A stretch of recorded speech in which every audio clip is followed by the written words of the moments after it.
Hey there, Tracy Warren here. Today we are going to be talking about raw honey. And what raw honey means is that it is unpasteurized. So this you will see says raw and unfiltered honey. And this I got, I believe, at Costco. A lot of times you will find that raw honey comes in a jar and it may be a little bit thicker than what you're used to, you know, like the processed sous vide honey or what have you.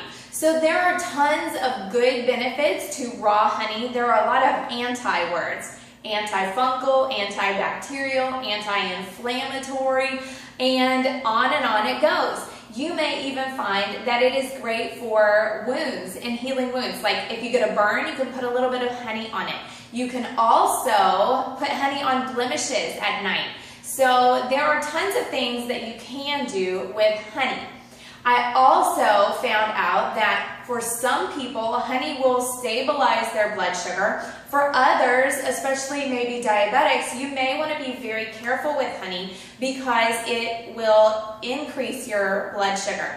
The glycemic index of honey may range anywhere from about 31 all the way up to 78, depending on the type of honey that you're using. So you will want to watch that. And there are other substitutes for, sweetening agents that you could use if you are concerned about the glycemic index of honey. Stevia would be one, and my personal preference is sweet leaf, and we will talk about that in another video. You may also consider xylitol. However, if you have digestive issues with xylitol, then of course you would want to take that into consideration.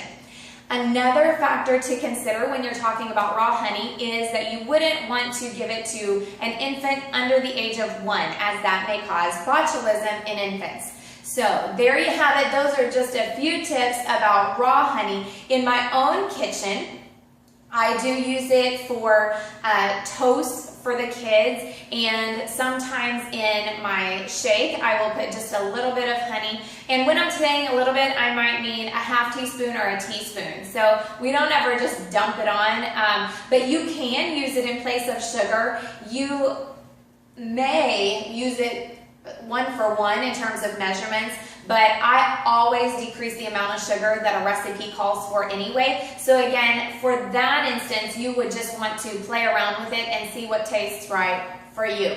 So look below for the recipe that I've got for you using raw honey. And of course, you can check out my blog at tracywarren.com and follow me on Facebook. Don't forget.